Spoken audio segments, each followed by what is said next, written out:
Once again, good morning, all of you, and this is our another video. So, in this video, we are going to learn about the different types of preference share and also the debentures. So, in the last video, we discussed what is equity share, what is preference share, but we also have different types of preference share.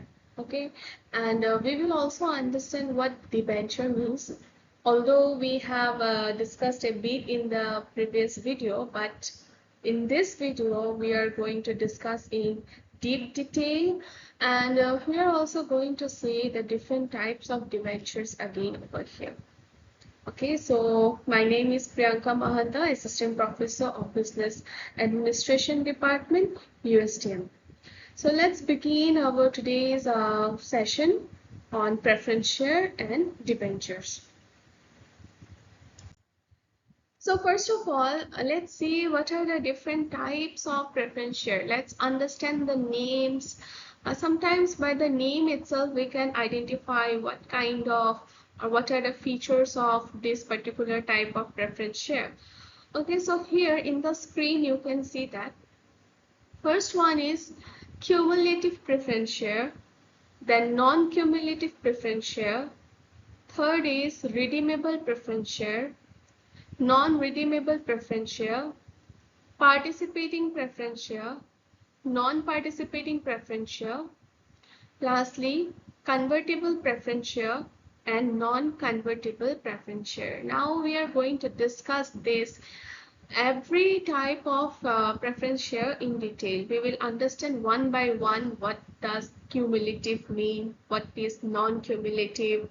Okay, so one after another we are going to see all these 8 types of preference share. So here for the first one, okay, first one is cumulative preference share. Let's understand what cumulative preference share is. So here it's written that if there are no profit in 1 year and the arrears of the dividend are to be carried forward and paid out of profit of subsequent year, the preference share is said to be cumulative. It is noted that companies should pay dividend out of profit only. Now let's understand this properly. Cumulative preference share. So the preference shareholders are going to get what? In return, they are going to get dividend from the company, right? That too on a fixed basis. Fixed basis means company fixes the amount of dividend that is to be paid to the preference shareholders beforehand itself, like 9% or 10% or 12%, like that. They decide beforehand itself how much portion of profit they are going to give it to the preference shareholders. Now, as we know that from where the company is going to give the dividend, definitely from the earnings, or we can say from the profit of the business, right?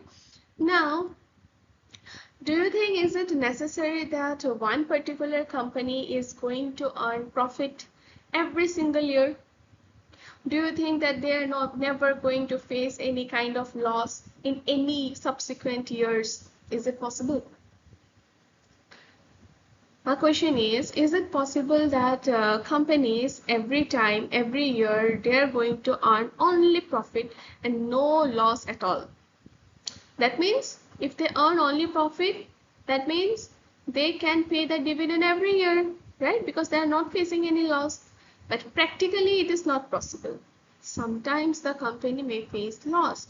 It's a marketplace, it's a business. There can be ups and downs. At certain point of time, the company may be in a loss position, or maybe they have gained loss. So when there is loss, what they will do?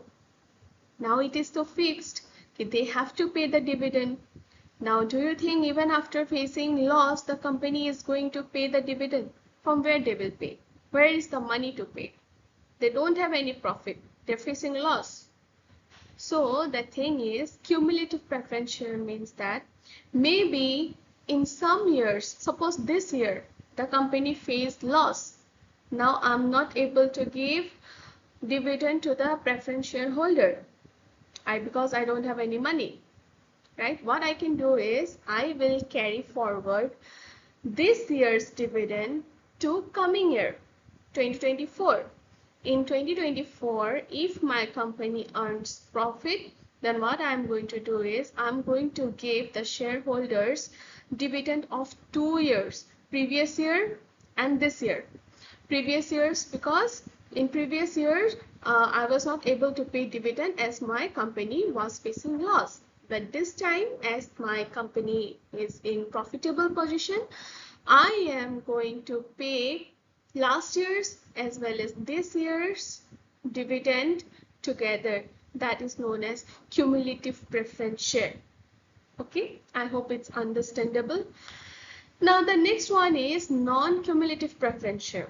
If cumulative means that they are going to get the money even after, not in this year, maybe in the next year, the non-cumulative means it's opposite. Let's see what it is. So if unpaid dividend lapses, the share is said to be non-cumulative preference share. It means that when a preference shareholder receives dividend only in case of profit and is not entitled to right to recover the areas of dividend, then the type of preference share held by the shareholder is known as non-cumulative preference share. Now, non-cumulative preference share means that, let's understand, they are preference shareholders, they will definitely get dividend. Okay, now this non-cumulative preference shareholders, one thing is that they are not going to receive any dividend in those years where the company is facing loss and the company is not able to provide any kind of dividend to the shareholders in that particular year. Okay, that means this year if I'm facing loss and I'm not able to pay the dividend, it will not be carry forwarded to the next year. Okay, they are going to earn dividend only when the company is earning profit. That's why it's called as non-cumulative. That means I'm not going to add up in the next year. Okay, next one, non-redeemable preference share. Now what is non-redeemable? See, it's very easy. We just need to understand properly. Okay, we also have redeemable preference share, which is not visible here. I'm sorry, really sorry for that. So what is redeemable preference share? Redeemable preference share means those preference share which are repaid after some specified time in accordance with the term of issue. They are called redeemable preference share. That means redeemable preference share means that suppose the company had issued preference share only for 1 year because they need the money only for 1 year.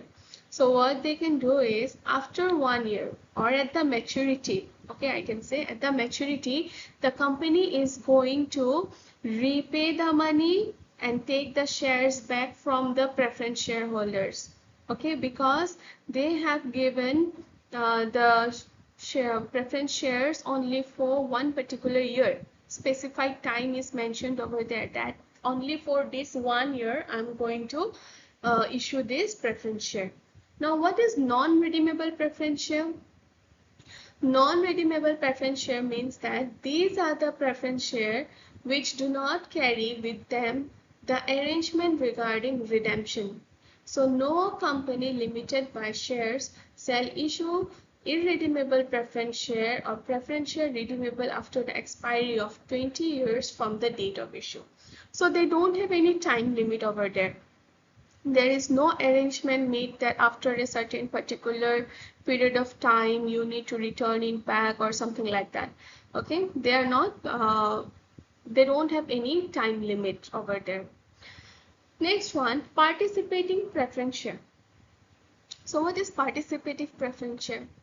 So when a preference shareholder enjoys the right to participate in the surplus profit, okay, surplus profit, that means in addition to the fixed rate of dividend that is left after the payment of dividend to the equity shareholders. The type of shares held by the shareholder is known as participating preference share. Now, this is interesting. See, participating preference share means these are also shareholders. They are going to get their fixed rate of dividend anyhow. Okay, but add-on is that, see, the company is earning lots of profit. Out of the profit, they pay to their debt one, they pay to the share preference shareholders, they pay to the equity shareholders. But even after paying to all of them, certain profit is still with the company, right? So what they're going to do with this surplus profit? So in this participating preference share case, these shareholders have the right to participate in this surplus profit. They have the right to decide how this surplus profit is to be used or utilized or divided maybe. Okay. So participating preference share means they are definitely going to get the fixed dividend, but instead of getting the dividend, they can also participate or ask for share in the surplus profit that is held by the company. Fine. Next one, non-participating preference share. So when a shareholder or preference shareholder receives only the fixed rate of dividend every year, but do not enjoy the additional participation in the surplus profit, then the type of shares held by shareholder is known as non-participating shares. So it's opposite. Okay, that means these shareholders, they are going to get only the fixed rate of dividend that is fixed by the company to give it to the preference shareholders, and they are not going to participate, they are not going to ask for any extra shares from the surplus profit.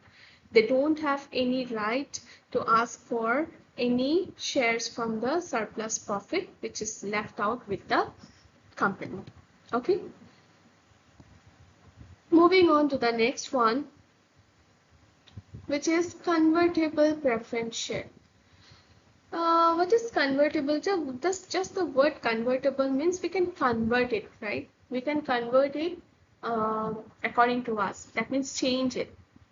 So, convertible preference share, this share gives the right to the holder to get them converted into equity share at their option according to the terms and conditions of the issue. Now, this means if you are a preference shareholder, maybe after a certain period of time, you will be having this option that your preference shares will get converted into equity shares. There is a difference between preference and equity, right? Equity means definitely both are the owners only, preference also, equity also. But in preference, there is one advantage that their income is fixed. How much money they're going to get is fixed. But in case of equity share, it's not fixed. Okay. The company decides among themselves at the end of the year that how much portion of the profit is to be shared among the shareholders. Okay, so the thing is there is a difference between equity and preference share. So here convertible preference share means after a certain period of time, maybe after 1 year, you whatever preference shares you have purchased here from this particular company, it will get converted into equity shares. Okay, what is non-convertible preference share? Non-convertible preference share means when the holder of a preference share has not been conferred the right to get its holding converted into equity share. So it is called non-convertible preference share, and preference shareholders are non-convertible unless otherwise stated. Okay, unless otherwise stated means generally all the preference shares are non-convertible, but according to the company, if they have provided the thing that this is convertible, then only we can say that this is a convertible preference share.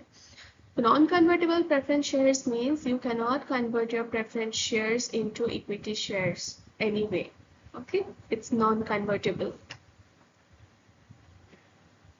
Next one. Now we are going to discuss about what is debenture. Okay.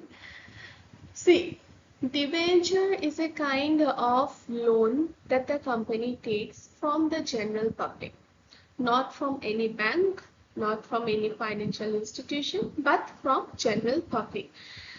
The way how they issue equity share and preference share, similarly they issue debentures whenever they are in need. Okay, because one thing is that the cost involved in debenture is much lower than the cost involved in other sources. Okay, because in debentures, it's a kind of loan. Okay, here it's written that the word debenture itself is a derivation of the Latin word debere, which means to borrow or loan. Okay, debentures are written instruments of debt that company issues under its common seal. They are similar to a loan certificate. So whenever you are purchasing a debenture of any company, they are going to issue you a debenture certificate like the loan certificate under their seal, that you have given certain amount of money to them in the form of loan and your interest will be this much. In debenture, they fix the interest rate. Okay, how much interest they are going to give, maybe 9%, 8%, 10%, like that. Next one,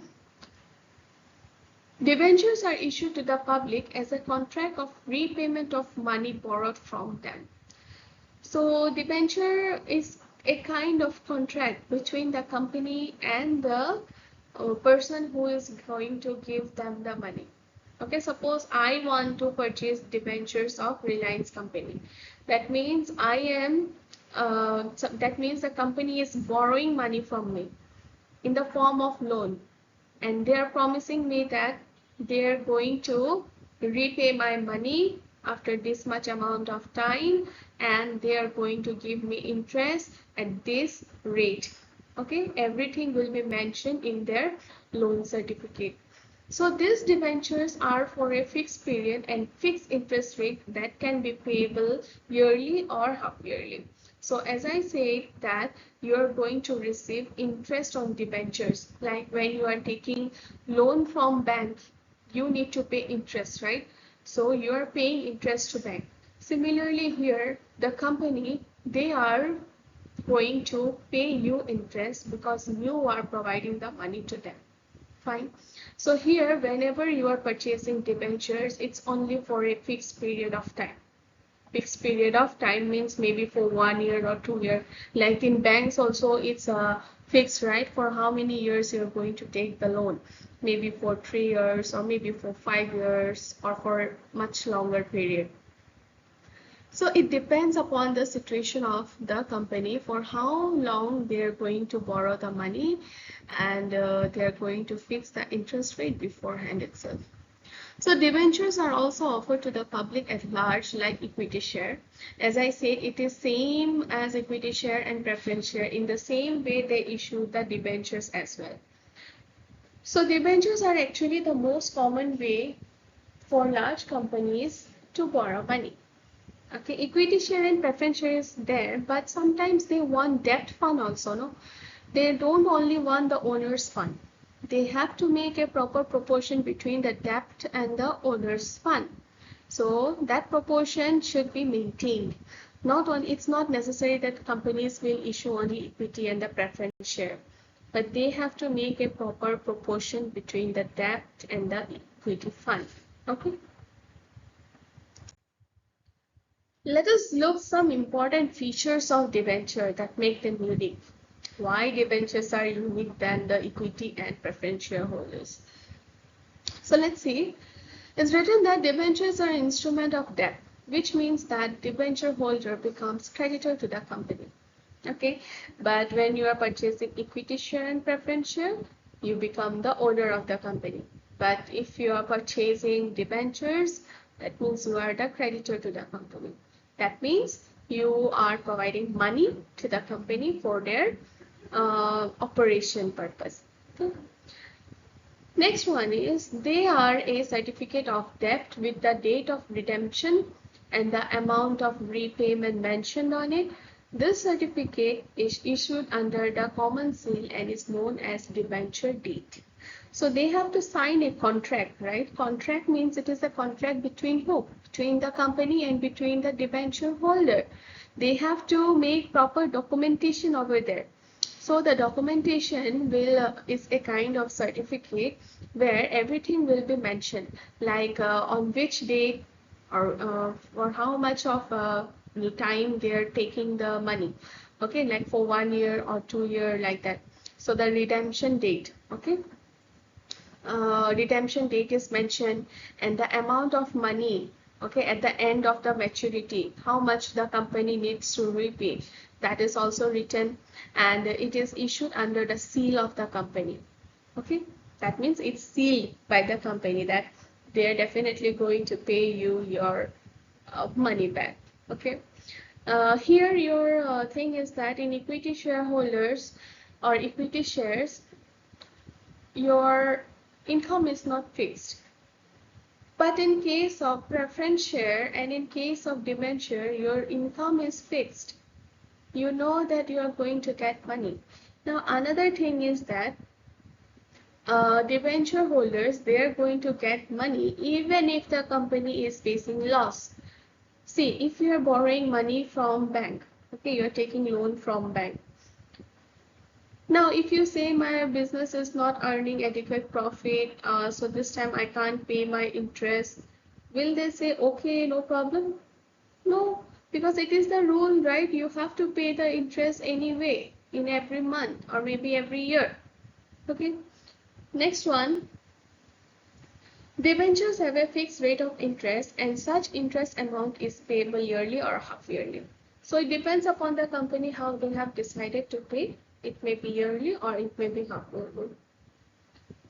Debenture holders do not get any voting right. This is because they are not instrument of equity. So debenture holders are not owner of the company, but only creditors. Definitely they are not owner. They are just giving loan to the company, right? So they do not have any kind of voting rights as the equity shareholders have. Equity shareholders have voting right because they are the owner. They can decide how the company needs to work, what are the decisions to be taken. But being a creditor, there is no such responsibility. Okay. And the last one, the interest payable to this debenture holders is a charge against the profit of the company. So the payments have to be made even in case of loss. That's what I said before, right? Even if your company is facing loss, you can't say that I'm not going to pay the interest. You have to pay anyhow. Now, there are different types of debentures, like we had different types of preference shareholders, right? Preference share. Similarly, we also have different types of debenture. So the first one is secured debenture. Secured means safe, right? So here, these are debentures that are secured against any asset of the company. Okay, this means a charge is created on such an asset in case of defaultment in payment of such debenture. So in case the company does not have enough fund to repay such debenture, the said asset will be sold out to pay such loan. So the charge may be fixed, that is against a specific asset. Okay. So whenever you're taking loan from bank also, they ask you for some kind of collateral, right? That is a kind of safety for them. You are giving your house in mortgage or maybe the land that you have, it should be equal to the amount of the loan that you have taken, right? So why do they take it? Because they want to make sure that they are in a safe side. Okay, they are in a safe side. Suppose you have taken the loan, but you are not able to repay the loan. Then what they can do? They can just sell the property and get all the money back, right? That is the safest option. So here the secured debenture is such. Secured debenture means whenever you are providing loan to the company, the company charges that amount to a particular asset.